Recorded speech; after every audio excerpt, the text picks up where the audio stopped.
going to have my computer read the Dannielle Sassoon letter to Pam Bondi.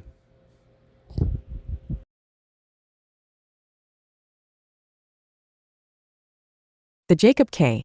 Javits Federal Building, U.S. Department of Justice, United States Attorney, Southern District of New York, 26 Federal Plaza, 37th floor, New York, New York 10278. February 12, 2025. February 12, 2025. February 12, 2025. By email. The Honorable Pamela Jo Bondi, Attorney General of the United States, U.S. Department of Justice, 950 Pennsylvania Avenue Northwest, Washington, D.C. 20530.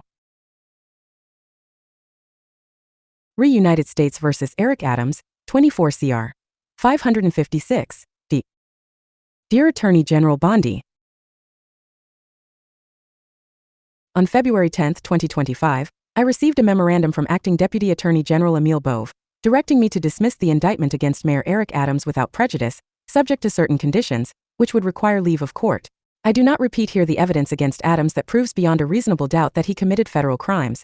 Mr. Bove rightly has never called into question that the case team conducted this investigation with integrity, and that the charges against Adams are serious and supported by fact and law. Mr. Bove's memo, however, which directs me to dismiss an indictment returned by a duly constituted grand jury for reasons having nothing to do with the strength of the case, raises serious concerns that render the contemplated dismissal inconsistent with my ability and duty to prosecute federal crimes without fear or favor, and to advance good faith arguments before the courts. When I took my oath of office 3 weeks ago, I vowed to well and faithfully discharge the duties of the office on which I was about to enter. In carrying out that responsibility, I am guided by, among other things, the principles of federal prosecution set forth in the Justice Manual and your recent memoranda instructing attorneys for the Department of Justice to make only good faith arguments, and not to use the criminal enforcement authority of the United States to achieve political objectives or other improper aims.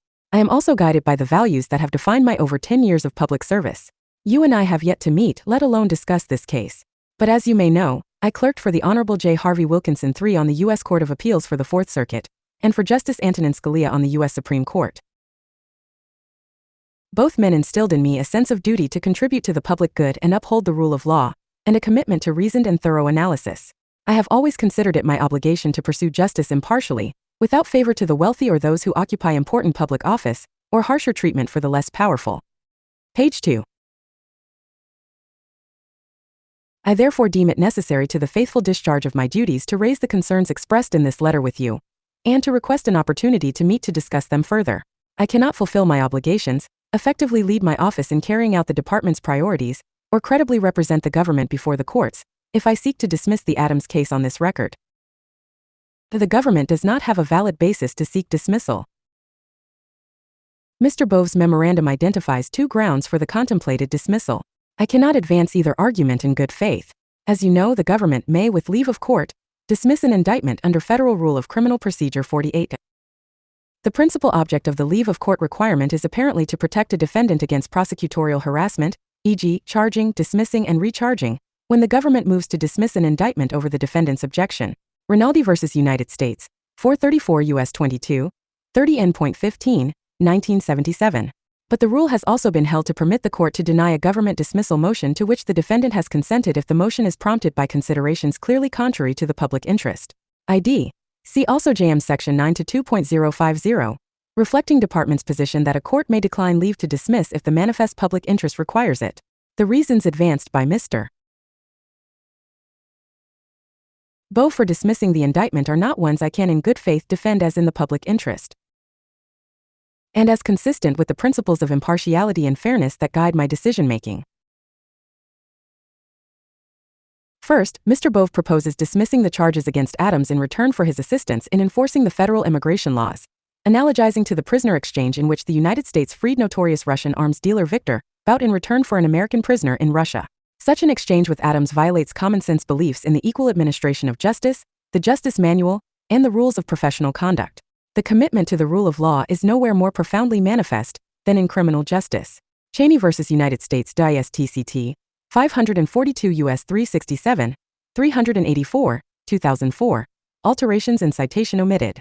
Impartial enforcement of the law is the bedrock of federal prosecutions. See Robert H. Jackson, the Federal Prosecutor 24J. M. Judd. SOCY 18, 1940. As the Justice Manual has long recognized, the rule of law depends upon the even-handed administration of justice. The legal judgments of the Department of Justice must be impartial and insulated from political influence. JM Section 1 to 8.100. But Adams has argued in substance, and Mr. Bove appears prepared to concede, that Adams should receive leniency for federal crimes solely because he occupies an important public position and can use that position to assist in the administration's policy priorities. Federal prosecutors may not consider a potential defendant's political associations, activities, or beliefs. ID Section 9 to 27.260. See also Waite v. United States, 470 U.S. 598, 608, 1985. Politically motivated prosecutions violate the Constitution. If a criminal prosecution cannot be used to punish political activity, it likewise cannot be used to induce or coerce such activity.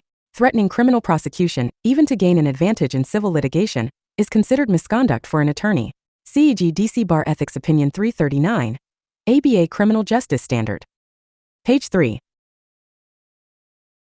Rather than be rewarded, Adams's advocacy should be called out for what it is: an improper offer of immigration enforcement assistance in exchange for a dismissal of his case. Although Mr. Bove disclaimed any intention to exchange leniency in this case for Adams's assistance in enforcing federal law, 1. That is the nature of the bargain laid bare in Mr. Bove's memo. That is especially so given Mr. Bove's comparison to the Bout prisoner exchange, which was quite expressly a quid pro quo, but one carried out by the White House, and not the prosecutors in charge of Bout's case. The comparison to the Bout exchange is particularly alarming.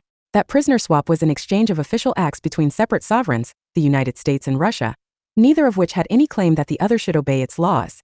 By contrast, Adams is an American citizen and a local elected official who is seeking a personal benefit, immunity from federal laws to which he is undoubtedly subject, in exchange for an act, enforcement of federal law, he has no right to refuse.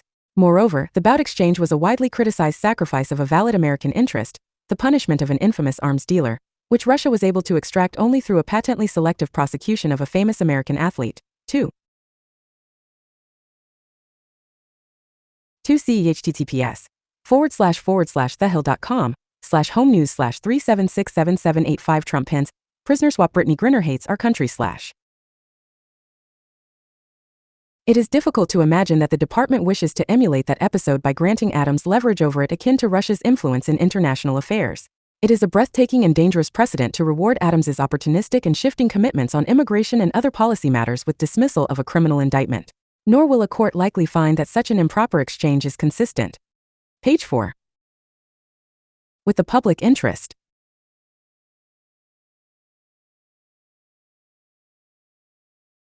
See United States v. NV Nederlands Combinatie voor Chemische Industrie, Nederlands Combinatie, 428 F. Sup. 114, 116-17 SDNY 1977, denying government's motion to dismiss where government had agreed to dismiss charges against certain defendants in exchange for guilty pleas by others, cf. In re United States, 345 F.3d 450, 453, 7th Circle 2003, describing a prosecutor's acceptance of a bribe as a clear example of a dismissal that should not be granted as contrary to the public interest. Second, Mr. Bove states that dismissal is warranted because of the conduct of this office's former U.S. Attorney, Damian Williams, which, according to Mr. Bove's memo, constituted weaponization of government as defined by the relevant orders of the President and the Department.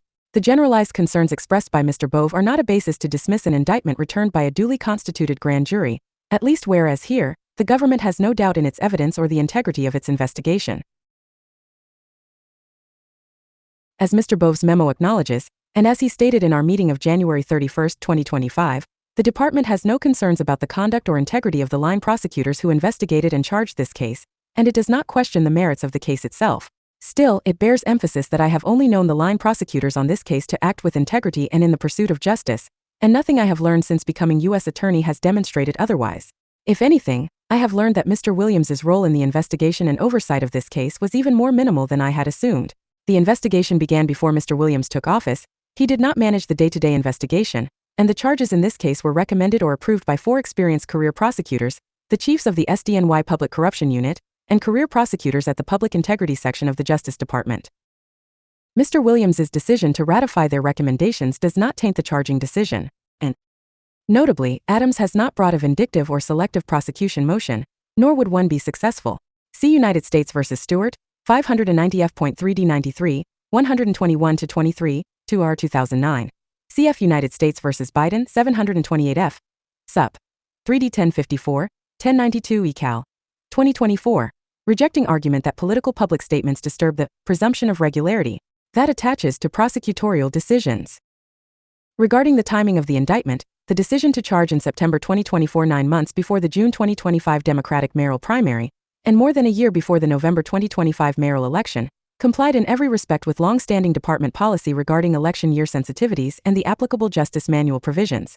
The Justice Manual requires that when investigative steps and charges involving a public official could be seen as affecting an election, the prosecuting office must consult with the Public Integrity Section, and if directed to do so, the Office of the Deputy Attorney General or Attorney General. CJM Sections 9 through 85.210, 9 to 85.500. As you are aware, this office followed this requirement. Further, the Justice Department's concurrence was unquestionably consistent with the established policies of the Public Integrity Section. CEG Public Integrity Section, Federal Prosecution of Election. Offenses 85, 2017. Pre-election action may be appropriate where it is possible to both complete. Page 5. An investigation and file criminal charges against an offender prior to the period immediately before an election. The Department of Justice correctly concluded that bringing charges 9 months before a primary election was entirely appropriate. The timing of the charges in this case is also consistent with charging timelines of other cases involving elected officials, both in this district and elsewhere.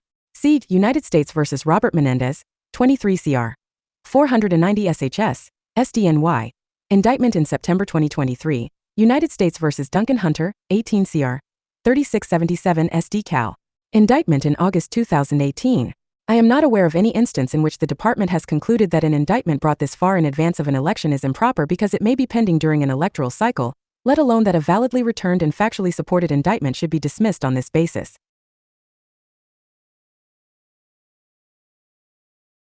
When first setting the trial date, the district court and the parties agreed on the importance of completing the trial before the upcoming mayoral election, including before the Democratic primary in which Adams is a candidate, so that the voters would know how the case resolved before casting their votes. CDK to 31 at 38 to 44. Adams has decided that he would prefer the trial to take place before rather than after the June 2025 primary, notwithstanding the burden trial preparation would place on his ability to govern the city or campaign for re-election. But that is his choice, and the district court has made clear that Adams is free to seek a continuance. CDKT 113 at 18N.6. The parties therefore cannot argue with candor that dismissing serious charges before an election, but holding open the possibility that those charges could be reinstated if Adams were re-elected, would now be other than clearly contrary to the manifest public interest. United States v. Blazak, 56 F.4 230, 238 to 39, 2 2022. Internal quotation marks omitted. Mr. Bove's memo also refers to recent public actions by Mr. Williams. It is not my role to defend Mr. Williams's motives or conduct. Given the appropriate chronology of this investigation and the strength of the case, Mr. Williams's conduct since leaving government service cannot justify dismissal here. With respect to pretrial publicity, the district court has already determined that Mr. Williams's statements have not prejudiced the jury pool. The district court has also repeatedly explained that there is no evidence that any leaks to the media came from the prosecution team, although there is evidence media leaks came from the defense team, and no basis for any relief. See DKT 103 at 3 to 6, DKT 49 at 4 to 21. Mr. Williams's recent op-ed, the court concluded, generally talks about bribery in New York State, and so is not a comment on the case. DKT 103 at 6N.5. Mr. Williams's website does not even reference Adams except in the news articles linked there. See DKT 99 at 3. And it is well settled that the U.S. attorneys in this and other districts regularly conduct post-arrest press conferences. See United States v. Avenatti, 433 F. Sup. 3D 552, 567 to 69 SDNY 2020, describing the practice. See also e.g., New Jersey. U.S. Attorney's Office Press Conference on Violent Crime, YouTube, https://www.youtube.com/watch. V equals 09291A. announcing criminal charges against 42 defendants.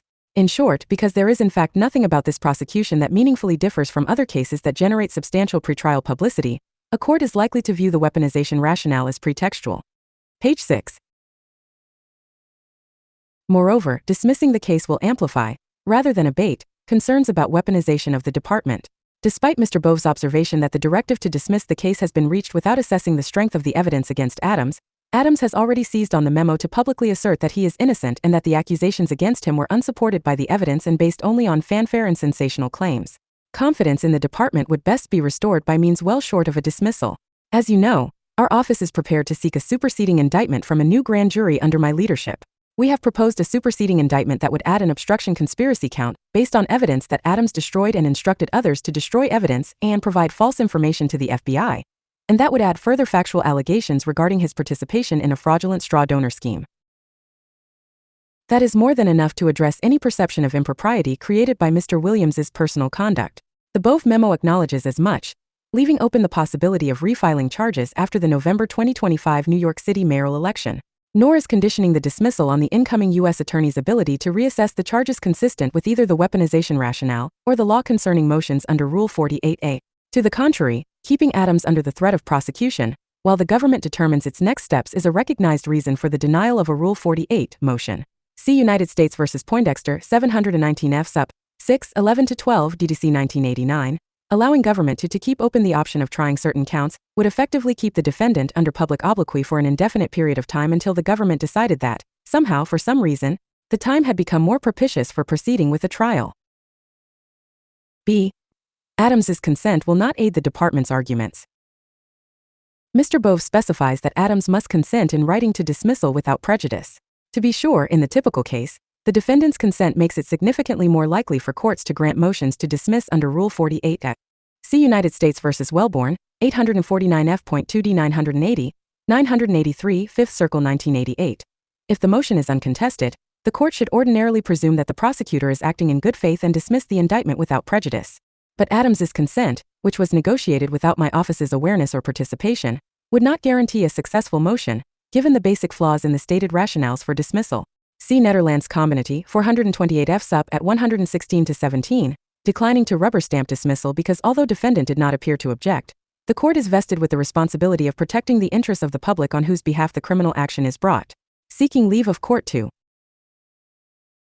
dismiss a properly returned indictment based on Mr. Bove's stated rationales is also likely to backfire by inviting skepticism and scrutiny from the court that will ultimately hinder the Department of Justice's interests.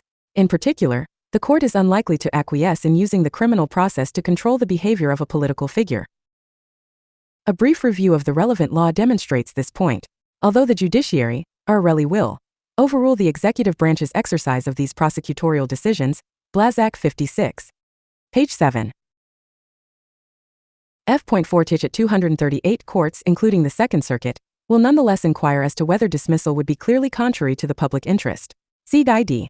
At 238-42, extended discussion of contrary to public interest standard in cases applying it. See also JM Section 9-2.050 requiring a written motion for leave to dismiss, explaining fully the reason for the request to dismiss for cases of public interest as well as for cases involving bribery. At least one court in our district has rejected a dismissal under Rule 48 as contrary to the public interest, regardless of the defendant's consent. See Netherlands Combinity, 428 F. Sup. At 116-17, after reviewing the entire record, the court has determined that a dismissal of the indictment against Mr. Massot is not in the public interest.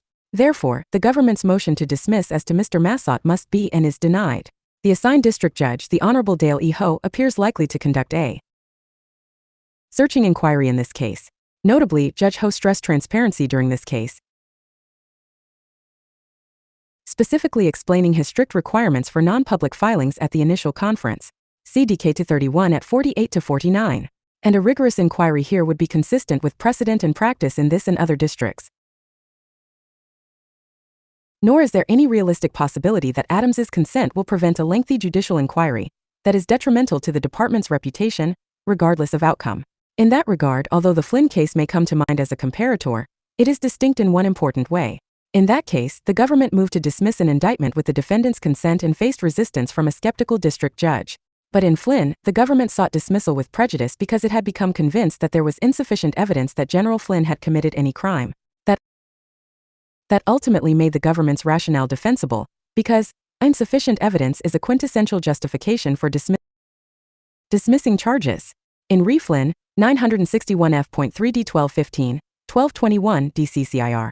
Regi N Bank granted, order vacated, number 20 to 5143, 2020 WL 435, 5389, DCR July 30, 2020, and on Regi N Bank, 973 F.3d 74, DCR 2020. Here no one in the department has expressed any doubts as to Adams's guilt, and even in Flynn, the president ultimately chose to cut off the extended and embarrassing litigation over dismissal by granting a pardon. C. I cannot in good faith request the contemplated dismissal. Because the law does not support a dismissal, and because I am confident that Adams has committed the crimes with which he is charged, I cannot agree to seek a dismissal driven by improper considerations. As Justice Robert Jackson explained, the prosecutor at his best is one of the most beneficent forces in our society. When he acts from malice or other base motives, he is one of the worst. The federal prosecutor 24J. M. Judd. SOY 18. This authority has been granted by people who really wanted the right thing done, wanted crime eliminated, but also wanted the best in our American traditions preserved. I understand my duty as a prosecutor to mean enforcing the law impartially, and that includes prosecuting a validly returned indictment regardless whether its dismissal would be politically advantageous to the defendant or to those who appointed me. A federal prosecutor is the representative not of an ordinary party to a controversy, but of a sovereignty whose obligation to govern impartially is as compelling as its obligation to govern at all. Berger v. United States, 295 U.S. 78, 88, 1935. Page 8.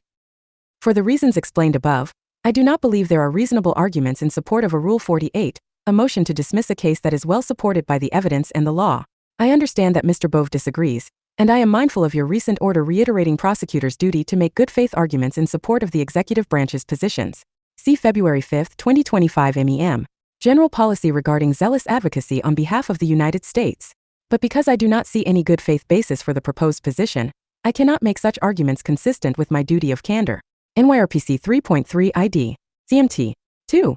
A lawyer acting as an advocate in an adjudicative proceeding has an obligation to present the client's case with persuasive force. Performance of that duty while maintaining confidences of the client, however, is qualified by the advocate's duty of candor to the tribunal. In particular, the rationale given by Mr. Bove, an exchange between a criminal defendant and the Department of Justice akin to the bout exchange with Russia, is, as explained above, a bargain that a prosecutor should not make. Moreover, dismissing without prejudice and with the express option of again indicting Adams in the future creates obvious ethical problems. By implicitly threatening future prosecution, if Adams's cooperation with enforcing the immigration laws proves unsatisfactory to the department. See in Re Christoph, 690 and E.2d 1135, IND 1997. Disciplining prosecutor for threatening to renew a dormant criminal investigation against a potential candidate for public office in order to dissuade the candidate from running.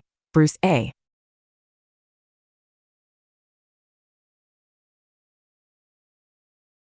Green and Rebecca Royfey, who should police politicization of the DOJ. 35 Notre Dame Jail Ethics and Pub Police 671, 681, 2021. Noting that the Arizona Supreme Court disbarred the elected chief prosecutor of Maricopa County, Arizona, and his deputy, in part, for misusing their power to advance the chief prosecutor's partisan political interests. Finally, given the highly generalized accusations of weaponization, weighed against the strength of the evidence against Adams, a court will likely question whether that basis is pretextual. Siege, United States v. Greater Blouse, Skirt and Neckwear Contractors, 228 F. Sup. 483, 487, SDNY 1964. Courts should be satisfied that the reasons advanced for the proposed dismissal are substantial and the real grounds upon which the application is based. I remain baffled by the rushed and superficial process by which this decision was reached, in seeming collaboration with Adams's counsel, and without my direct input on the ultimate stated rationales for dismissal. Mr. Bove admonished me to be mindful of my obligation to zealously defend the interests of the United States, and to advance good faith arguments on behalf of the administration. I hope you share my view that soliciting and considering the concerns of the U.S. Attorney overseeing the case serves rather than hinders that goal, and that we can find time to meet.